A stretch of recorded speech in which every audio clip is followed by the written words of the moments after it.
Fala galera, seja mais uma vez bem-vindo ao canal Cultura Reformada. Sou eu, Pastor Ademir, de volta para mais um vídeo que você vai gostar. Dessa vez eu quero compartilhar com vocês, tá bom? O último sermão que eu preguei na Igreja Reformada Defesa da Fé neste ano. Agora eu estou morando aqui em Maceió, Jacintinho, onde estarei pastoreando a Igreja Reformada Nova Geração durante este ano, tá bom? Mas antes de mudar, eu preguei no último domingo, não é, esse sermão para a comunidade que eu pastorei durante mais de 11 anos, tá certo? Então aproveita aí. Gostou? Se inscreve, marcando o sininho das notificações, dá o seu like porque é importante, beleza? Comenta, não é? Você gostou, achou interessante o conteúdo? Comenta, beleza? E é claro, né? Recomenda o canal para mais pessoas, tá bom? Compartilha com todo mundo, sem contar que você tem a oportunidade de aproveitar vários outros materiais aqui no canal, belezinha? Tá combinado então? Sem mais enrolação, bora pro vídeo e roda a vinheta.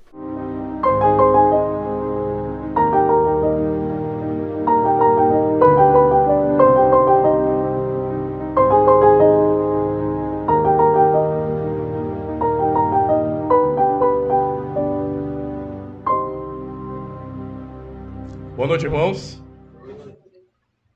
Obrigado depois das férias, né? Tem um tempinho já que eu não prego a palavra do Senhor aqui. Eu queria convidar os irmãos a abrirem suas Bíblias no Salmo 78. É o texto de nossa pregação. Salmo 78.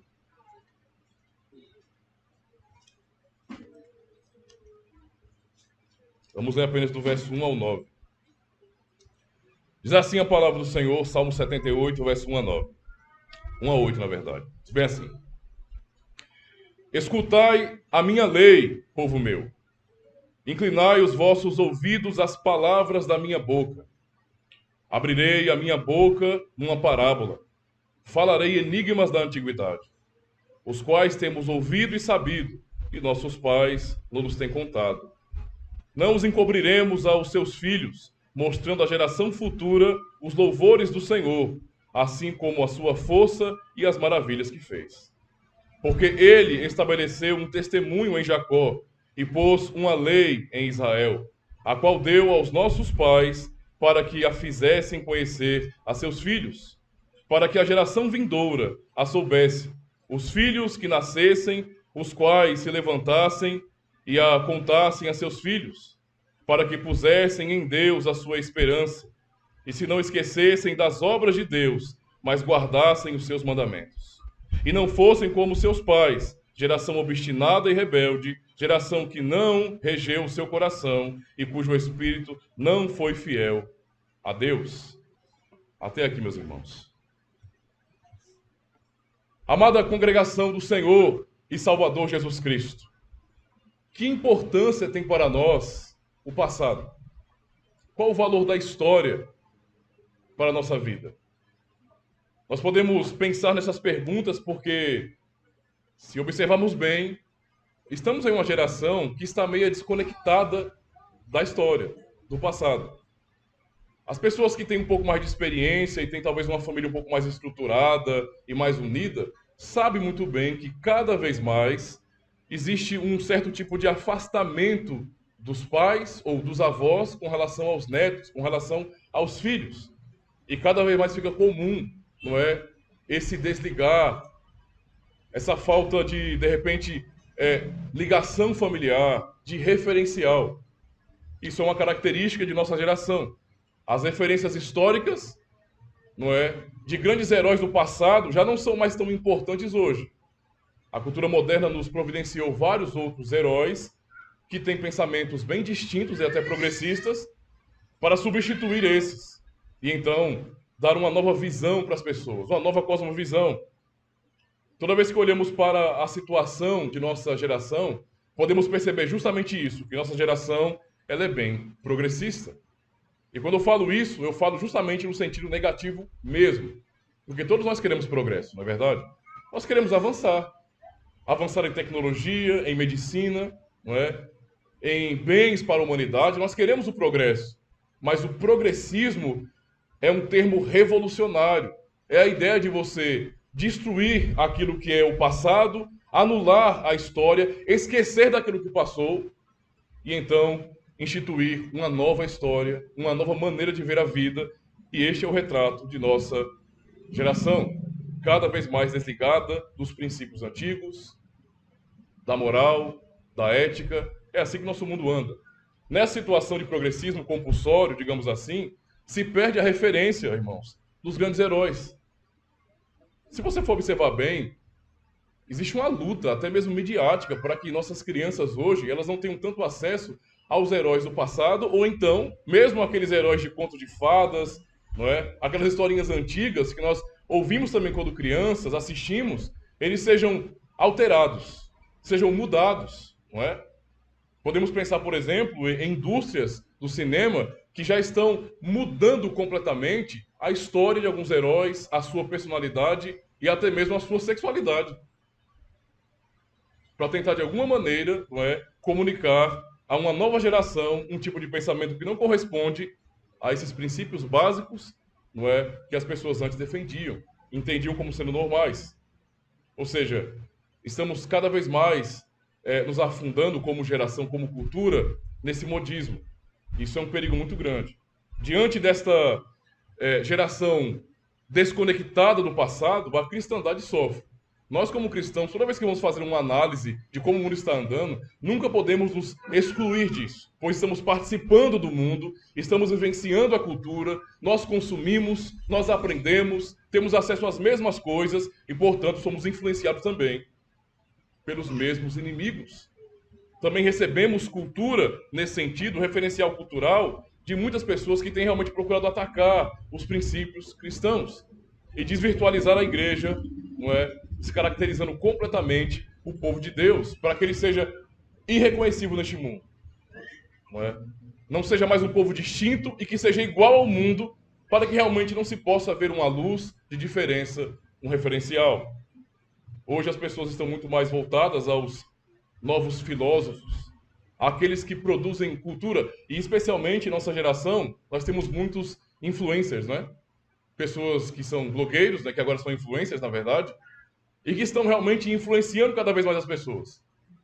São pessoas que militam em termos políticos, querem trazer novas ideologias, estão usando redes sociais, são financiados, são ajudados, não é, por instituições, até mesmo pelo Estado, a fim de que eles possam cada vez mais alterar a cultura, alterar o nosso entendimento das coisas. E tudo isso nos atinge como cristãos.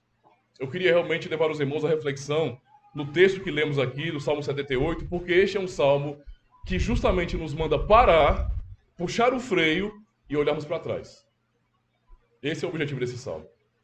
Deus falar à geração presente para parar e olhar para trás.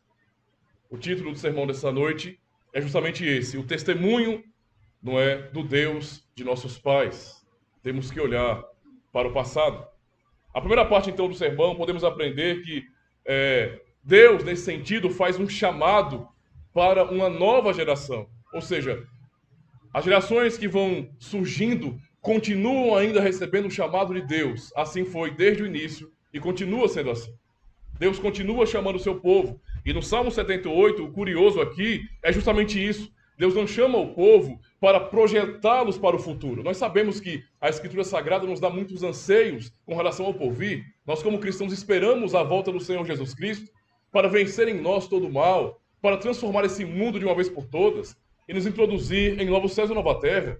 Mas a Escritura também nos ensina a pararmos agora, não é? Tirarmos um pouquinho esse anseio, não é, do futuro e olharmos para trás e começarmos a lembrar. Neste salmo, o salmo completo, não é?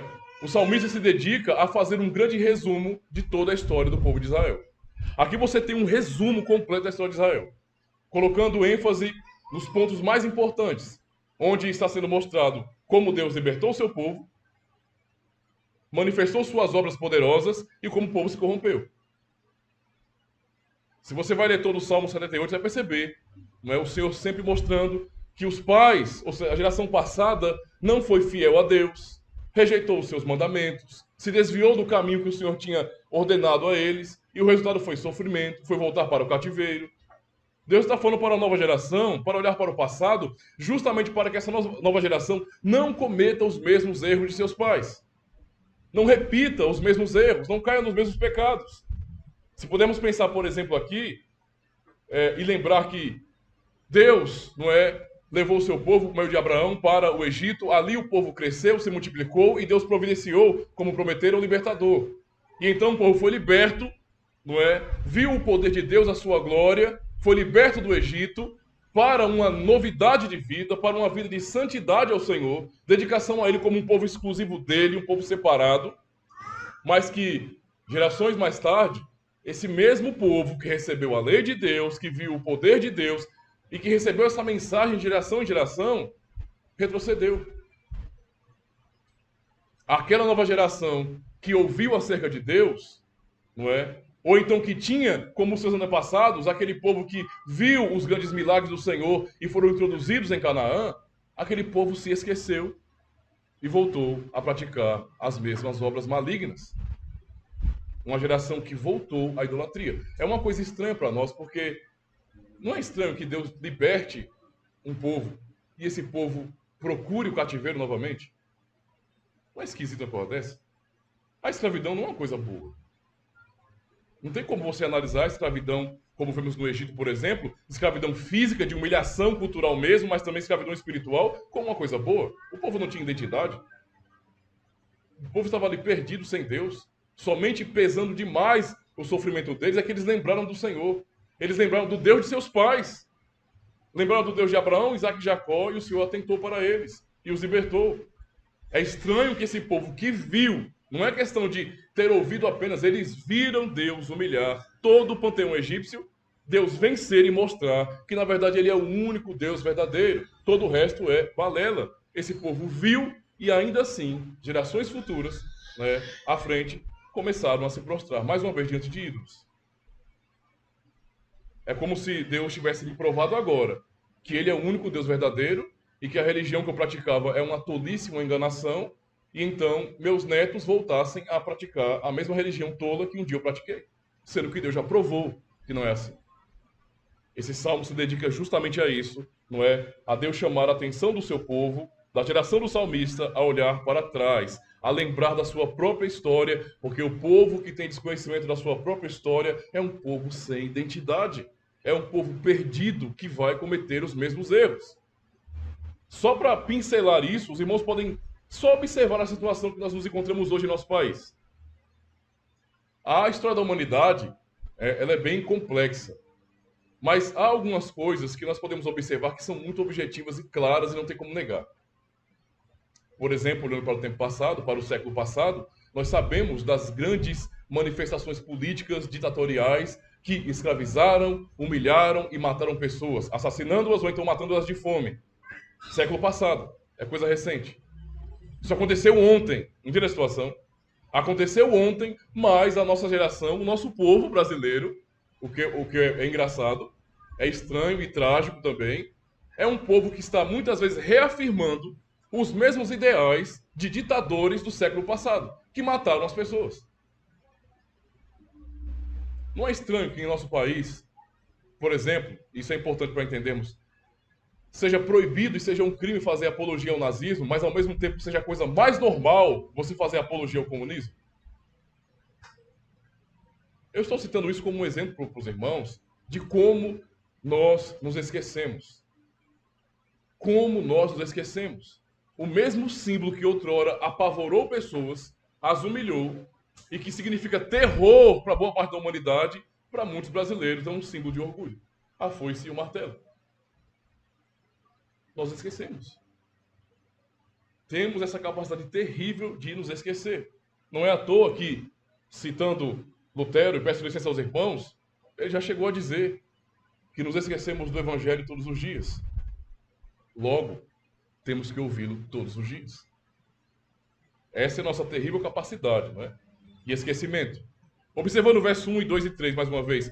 Escutai a minha lei, povo meu, inclinai os vossos ouvidos às palavras da minha boca. Abrirei a minha boca numa parábola, falarei enigmas da antiguidade, os quais temos ouvido e sabido, e nossos pais nos têm contado. A mensagem é: olhem para trás. A maneira como o Senhor fala aqui ao seu povo é muito séria, pois o chamado do Senhor é imperativo. Escutai, diz o Senhor. Tem peso de ordem escutem. Vocês precisam ouvir agora. E o que Deus ordena ao povo que eles escutem? Ele diz a sua lei. Escutai a minha lei, povo meu. Ele chama o povo para escutar e não para escutar algo referente ao futuro, mas algo referente ao passado do povo. Aquilo que já tinha acontecido e que deveria estar sendo lembrado e observado, mas não era, muitas vezes. Não era. Por isso o grande resumo da história de Israel, para mostrar como eles se esqueceram da lei do Senhor e voltaram a praticar as mesmas obras. Nos versos 3 e 2, é dada a ênfase à natureza dessa mensagem e desse chamado do Senhor. É uma mensagem de antiguidade. É um convite do Senhor, é um chamado do Senhor para olharmos para o passado. Não é? É um imperativo para olharmos para trás. Certamente esta é uma mensagem, meus irmãos, estranha para a nossa geração.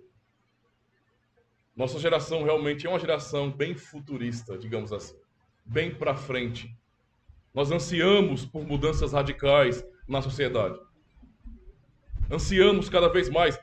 Tanto é que, se os irmãos, talvez a maioria aqui seja muito jovem para poder perceber algumas mudanças, não é? Mas alguns irmãos que são mais experientes aqui, e eu também lembro de muitas mudanças radicais assim, e que aconteceram de maneira muito rápida. Se você analisa bem, eu tenho 36 anos de idade.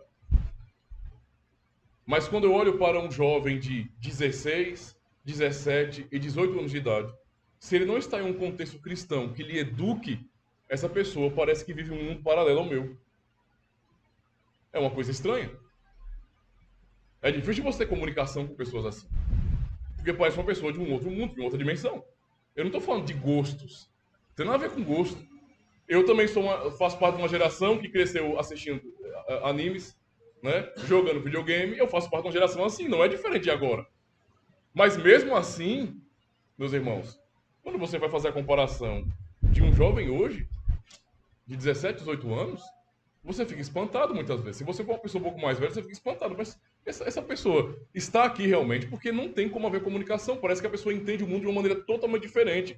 Não tem nada a ver com gostos, entende a situação? Tem a ver com você enxergar o mundo de uma maneira diferente. Esse é o problema aqui. Por isso, ouvir do Senhor, não olhem para frente agora, parem e olhem para trás. Justamente aquilo que vocês não gostam, como geração, que é ter que olhar para trás, estudar a história, verificar os referenciais históricos e os princípios que sempre foram dados pelo Senhor para reger o mundo, é algo, às vezes, ofensivo, chato, que não é aceito por muitas pessoas de nosso tempo, não é? Esses versos, então, nos ensinam justamente isso. Nós precisamos olhar para os princípios já estabelecidos. O alerta, como foi para aquela geração do salmista, é um alerta para nós também. Nossa geração, não é progressista. Essa é a realidade. Eu não estou falando de política não aqui não. Eu não estou falando de progressismo em termos políticos não. Isso já é uma coisa estranha, mas nossa geração é uma geração essencialmente progressista. Nós já somos assim por natureza, não é? Ou seja, já somos revolucionários por natureza. Queremos viver contrário à lei de Deus muitas vezes. E o mundo manifesta isso desde o começo. Mas o ponto aqui é que, de maneira cultural, esse progressismo tem crescido cada vez mais para que as pessoas se desliguem da história, se desliguem dos princípios estabelecidos e queiram procurar uma nova cosmovisão, uma nova moral, uma nova lei, novos princípios que sejam totalmente diferentes daqueles já estabelecidos. O resultado em Israel foi justamente o retorno à idolatria. Se esquecer do que Deus disse, só leva a isso, a idolatria.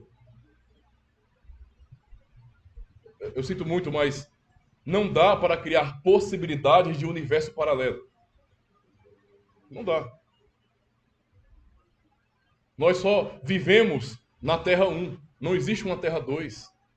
Não existe uma possibilidade de coisas diferentes. A verdade é essa. Os princípios foram estabelecidos e eles são pétreos, inalteráveis. Eles são o próprio caráter de Deus. Quando se desvia disso, o resultado é sempre danoso.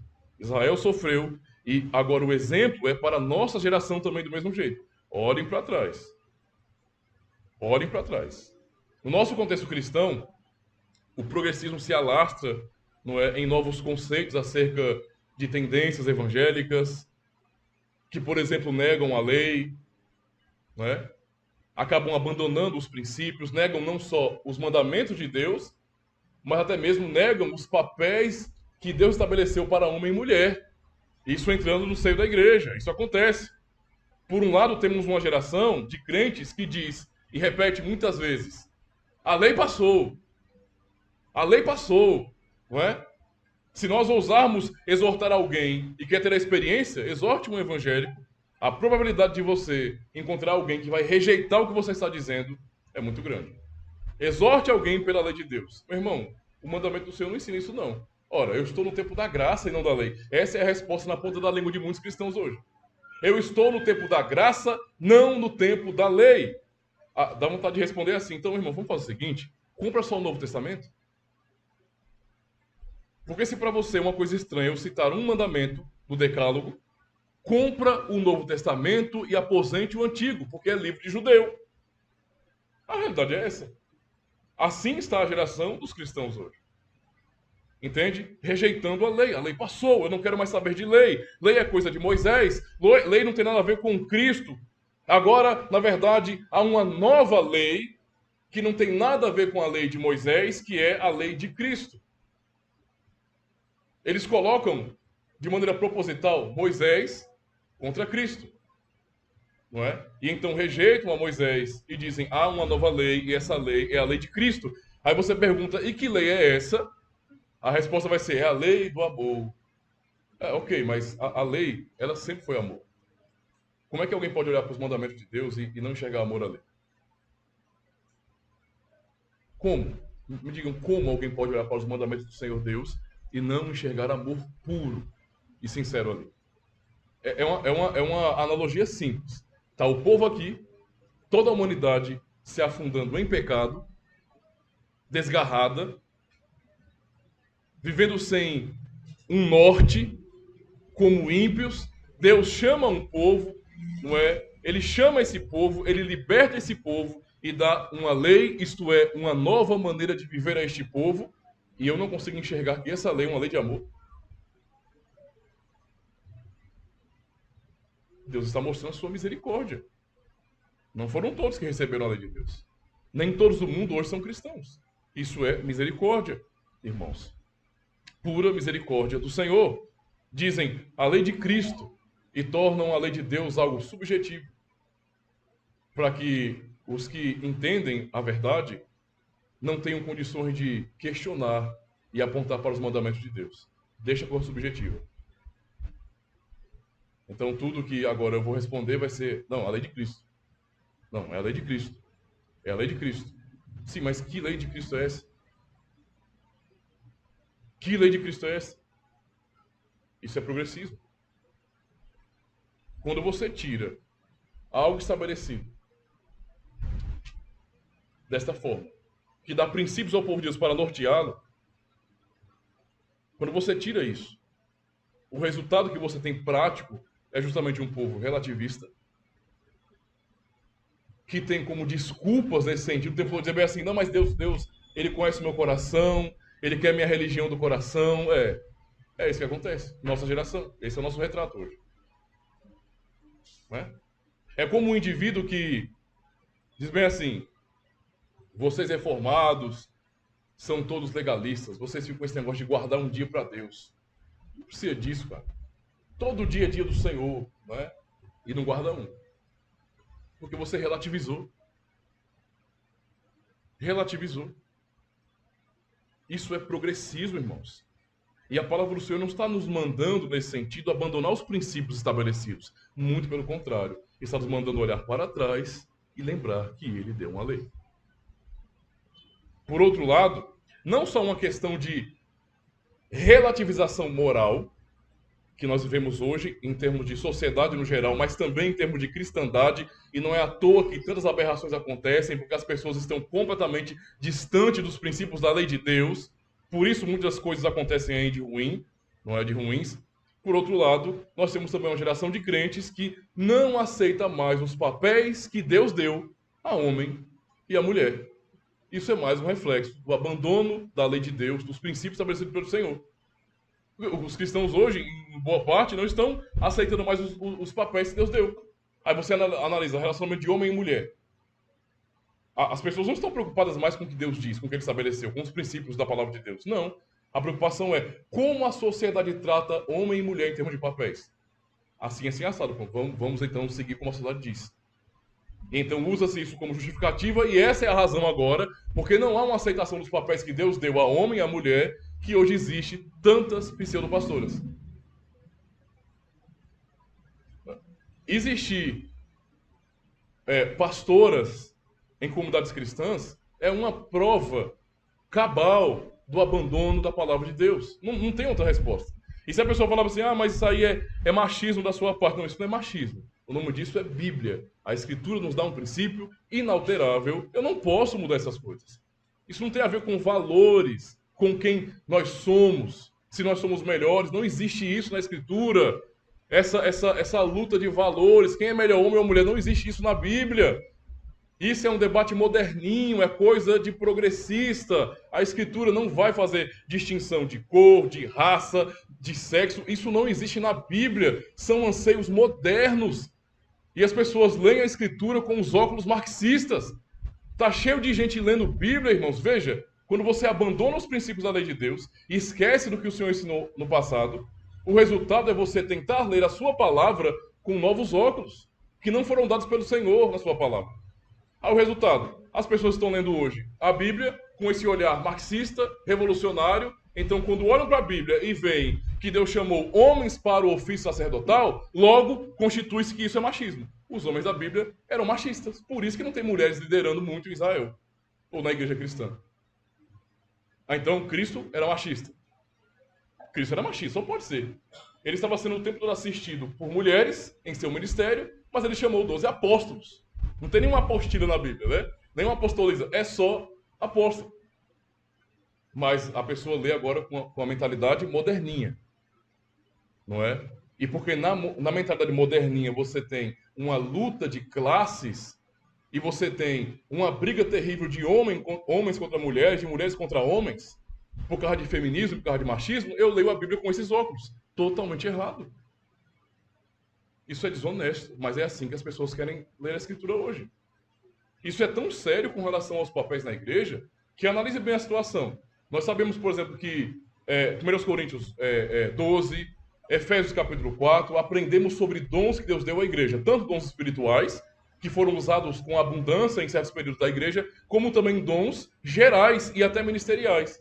E Deus deu a cada um conforme a sua própria vontade. Não é o indivíduo que escolhe, eu escolho esse dom. Não é? Não existe isso, você não compra. Você não faz nada para poder alcançar um certo dom. Você não vai ficar insistindo, se esforçando para ter um dom específico. Não. Deus é quem dá os seus dons a cada um como ele quer. O resultado, o relativismo em termos de papéis, por falta de referencial bíblico, é tão grande, que por conta disso as pessoas não conseguem aceitar os seus papéis baseado nos dons que Deus deu a essas pessoas. Todo mundo quer ser pastor. O que eu quero dizer com isso? Em várias comunidades, um monte de gente prega. Entendeu a situação? Todo mundo quer cantar, todo mundo quer pregar, todo mundo quer dar um testemunho, todo mundo quer falar alguma coisa. Qual o sentido disso, irmãos? E se você falar bem assim, olha, irmão, não pode, né? Chega o irmão na igreja reformada, acostumado com esse tipo de situação, vem, pastor, assim, aqui não tem oportunidade, não? Tem. Eita. Pra quê? Pra adorar a Deus. Senta no banco e louva a Deus. Ouve a palavra, cante, você vai poder fazer tudo que os demais irmãos fazem aqui. Não, mas eu queria fazer uma coisa a mais. Não, irmão, não é assim que funciona. Eu estou fazendo isso porque eu sou muito da palavra. Entendeu a situação? Esse é meu papel aqui na igreja. Não é questão de modinha, não, filho. É meu papel na igreja. Mas a relativização com relação a isso leva as pessoas realmente a entenderem que não. Qualquer um pode fazer. Qualquer um chega lá e faz. Quem quiser. Basicamente é isso. Isso aqui, irmãos, infelizmente, é a consequência de rejeitarmos a nossa história, o passado, a lei de Deus. Isso é muito triste porque isso descaracteriza a Igreja de Cristo. É uma geração sem identidade, relativista, progressista, não é? E que está absolutamente prostrada às novas tendências aos novos filósofos, a verdade não está mais na boca de um pastor, irmãos. É sério. Isso aqui, ler a Escritura, explicar e aplicar ao povo, não é mais a verdade para muitas pessoas. Eu não estou falando de gente do mundo, não. O mundo a gente já sabe como é que é, eu estou falando de cristãos. A verdade é o que um bando de velhos, em consenso, com seus diplomas de cientistas, determinam. Isso é a verdade. Isso é que é a verdade. Se amanhã eu começar a falar para todo mundo aqui que a lua é de vidro, que o sol é azul, e mostrar para vocês que na verdade isso aqui não existe, é uma grande matrix, se isso for consenso no meio dos cientistas, torna-se a verdade. Qual é o consenso científico? Deus não existe. Então Deus não existe, caramba. É assim, simples desse jeito. É desse jeito que funciona. Qual é o consenso dos cientistas? Da academia? A Bíblia é um livro inconfiável, então ela é inconfiável e pronto. É assim que funcionam as coisas hoje. Nós não estamos percebendo, mas nossa geração, por falta de referencial, de voltar ao passado, de investigar as obras de Deus, o testemunho do Senhor, está perdendo a identidade e está, consequentemente, se prostrando ao que o mundo diz. Israel recebeu lei, recebeu identidade, mas agora Israel está fazendo o quê? Perguntando aos povos vizinhos como é que vocês cultuam para que nós venhamos cultuar assim também.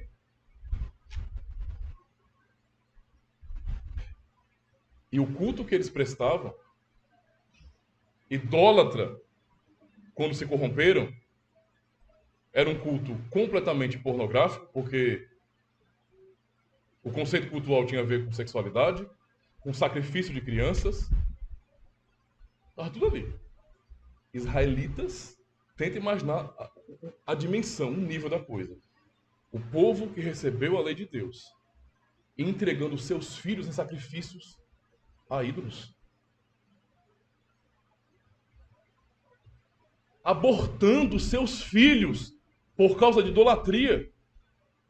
É esse nível que chega. Esse é o nível que chega aqui. É por isso que o Senhor está mandando o povo parar e ouvir. Ouçam, não é? Escutai a minha lei, povo meu. Inclinai os vossos ouvidos às palavras da minha boca. Porque Deus continua falando e nem todos querem ouvir. E é uma mensagem ao seu povo. Nova geração, ouçam a palavra de Deus. Comecem a ouvir a palavra de Deus como palavra autoritativa, como palavra final, como Deus falando ainda a essa geração.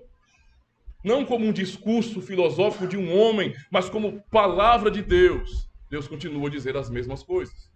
Não coisas novas.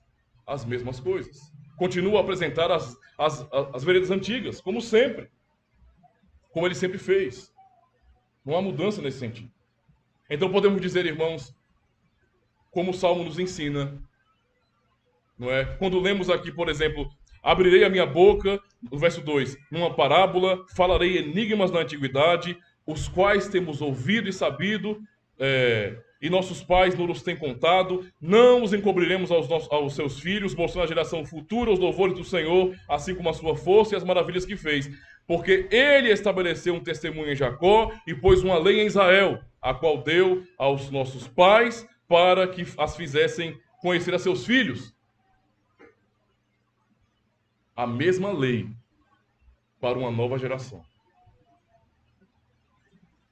A mesma lei para uma nova geração.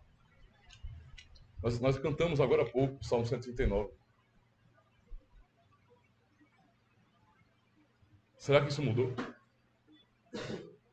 De que maneira o jovem, qualquer um, guardará puro o seu caminho? Observando segundo a sua lei. Isso mudou?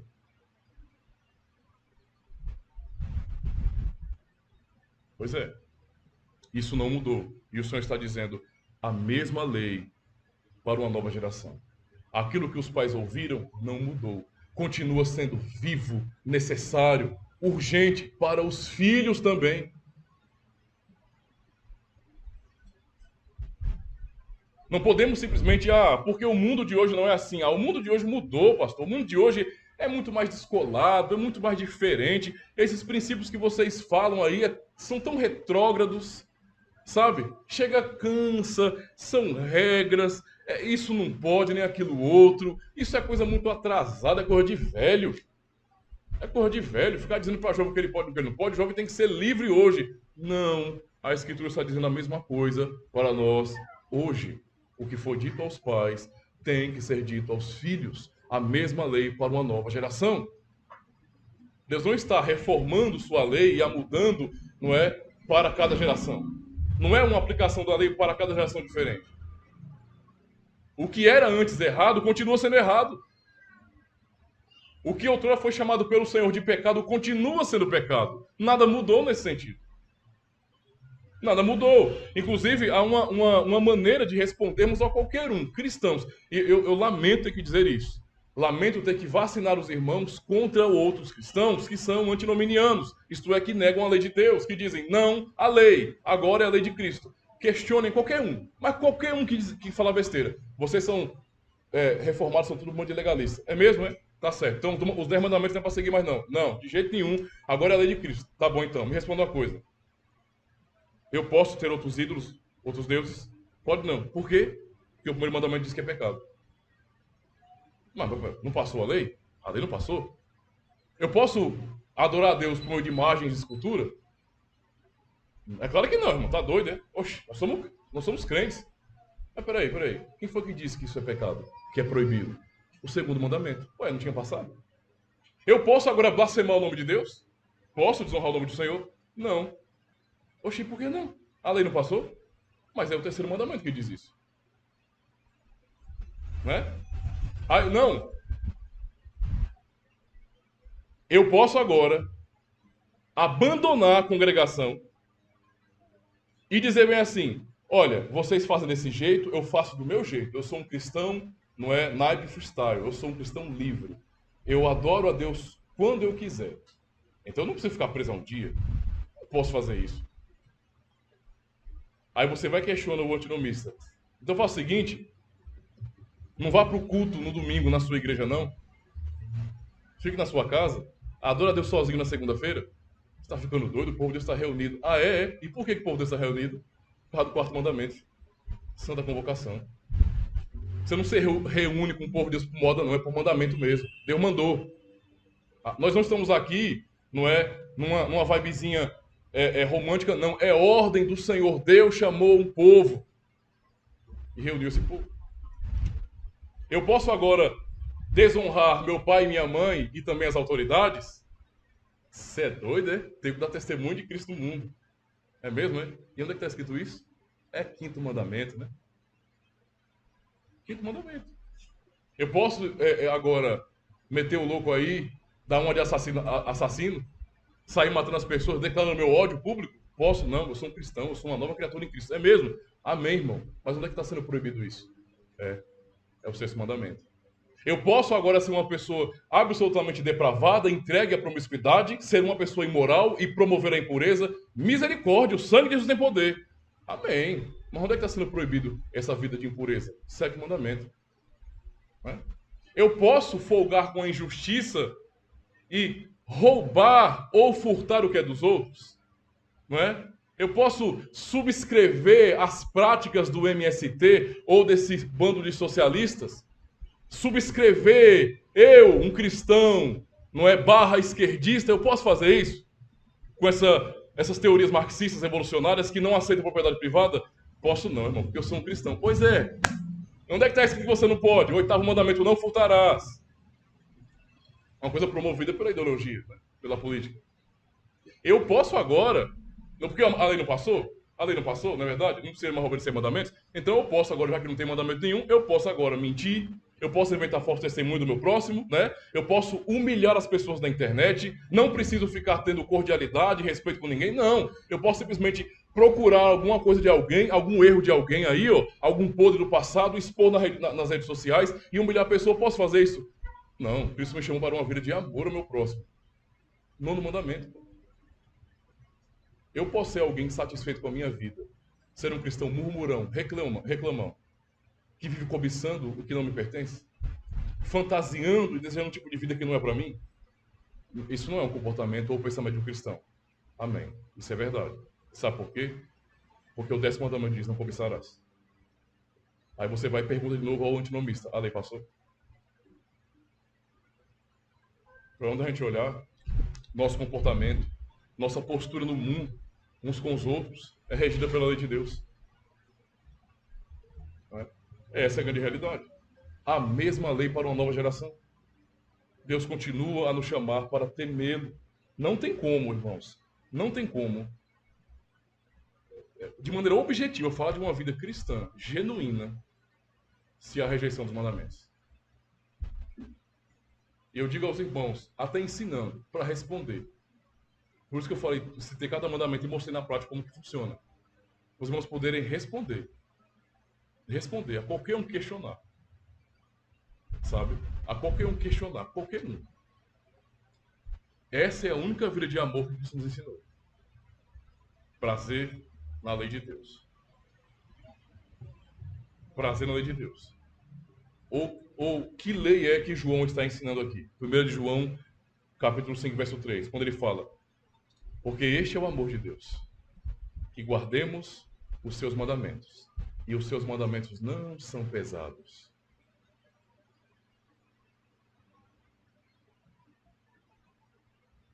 Ele falou apenas o que ele aprendeu com Cristo. A mesma lei para uma nova geração. Nada mudou. E não só a lei, aqui eu quero já partir para a conclusão, não só a lei, mas o mesmo Deus para uma nova geração. Para a nossa geração tão progressista e revolucionária, Deus mudou. O Deus não exige mais obediência, honra, glória. O adorador é um adorador freelancer, né? Ele faz porque é um tipo de trabalho que ele presta por conta própria. Eu quero ter autonomia no fazer isso para Deus, né? Aí eu faço quando eu quiser fazer, cara. Se eu tô afim de ir pro culto com os irmãos, eu tô. Se eu não tô, eu vou ficar em casa mesmo na live. Mesmo que eu possa estar aqui, eu opto por não é? E então, essa pessoa trata Deus não como Deus que chama e ordena a adoração, mas como Deus que recebe as minhas esmolas de adoração. Se eu quiser fazer isso para ele, tudo bem. Se não, né? Ele que espere pro próximo domingo. Ó, Deus, Senhor, domingo que vem, viu? A gente troca uma ideia. Domingo que vem hoje, não tô afim não. O nosso mundo tá assim hoje.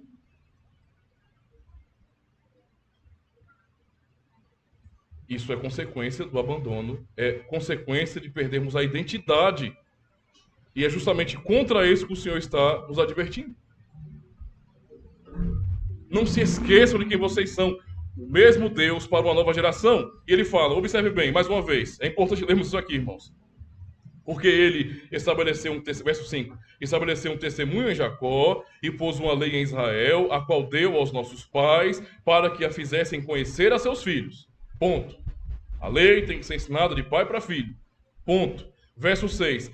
Para que a geração vindoura a soubesse.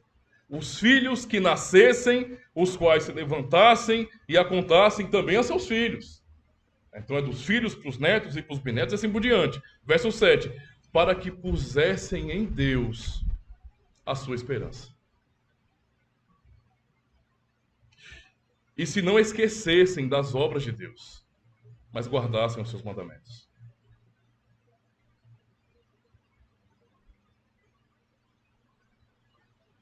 Tantos cristãos deste mundo, tantos, não estão colocando sua esperança em Deus. Não estão colocando sua esperança em Deus. São pessoas que cantam músicas evangélicas que não têm o menor sentido. Que muitas vezes são heresias pesadas. Mentiras a respeito de Deus. Verdadeiras tolices.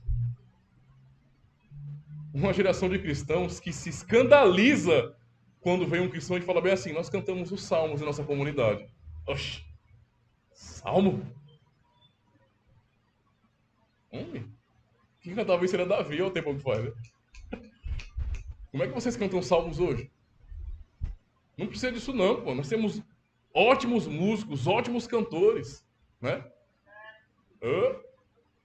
Ótimos cantores.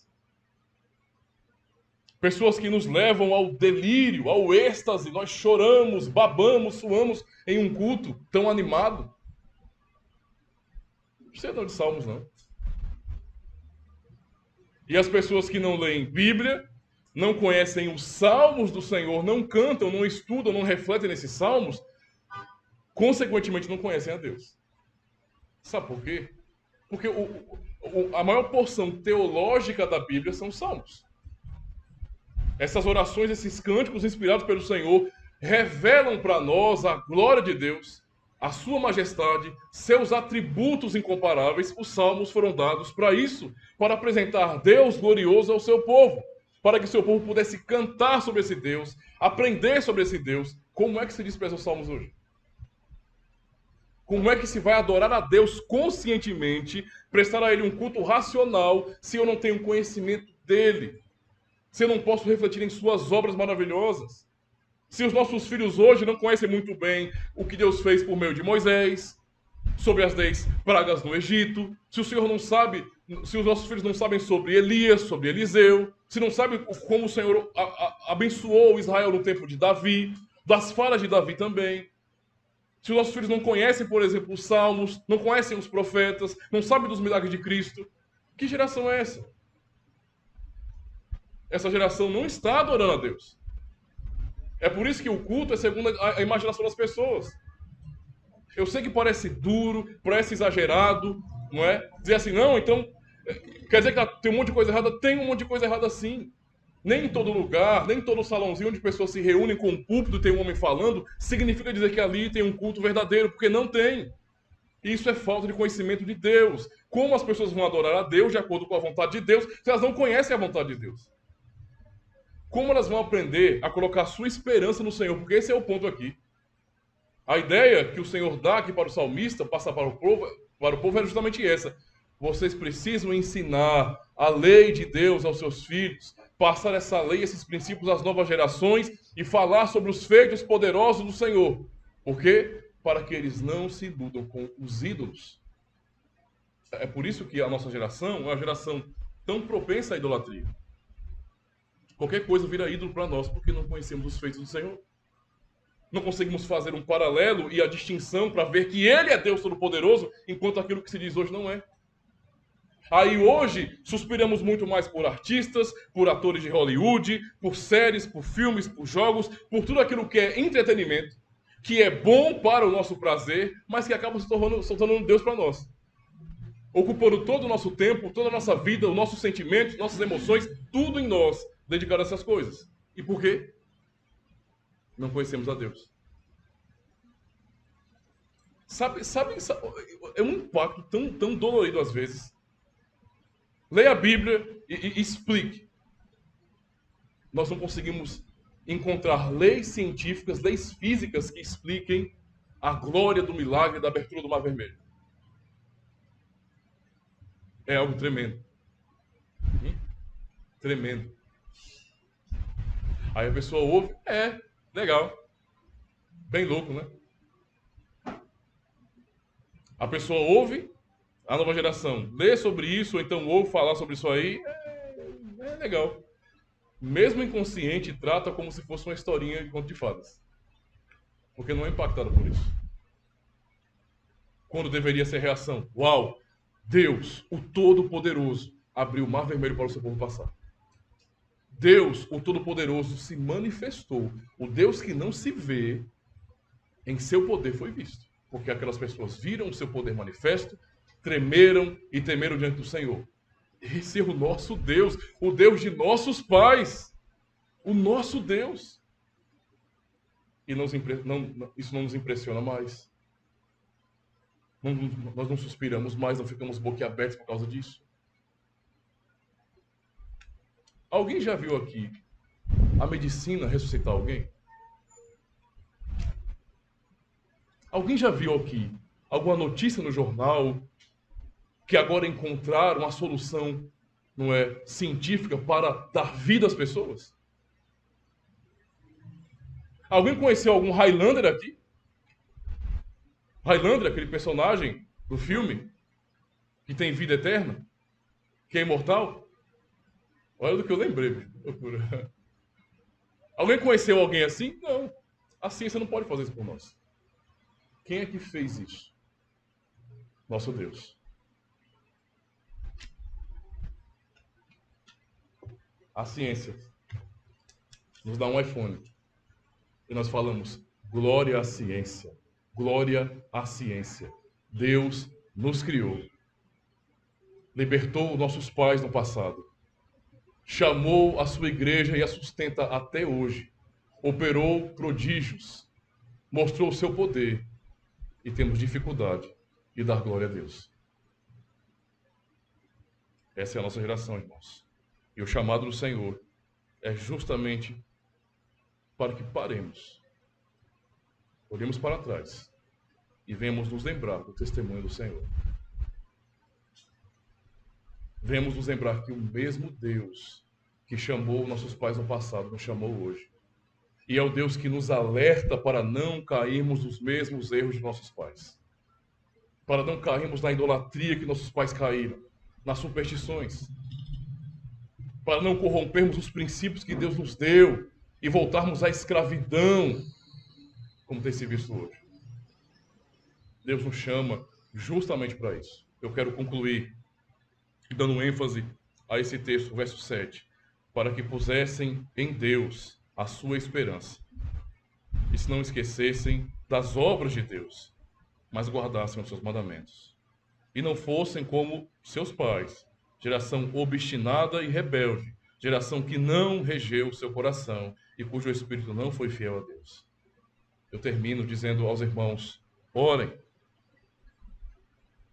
Orem sinceramente ao Senhor, pedindo que o Senhor realmente os incomode, o mais profundo do coração de vocês. Os incomode, sabe, de maneira pesada mesmo.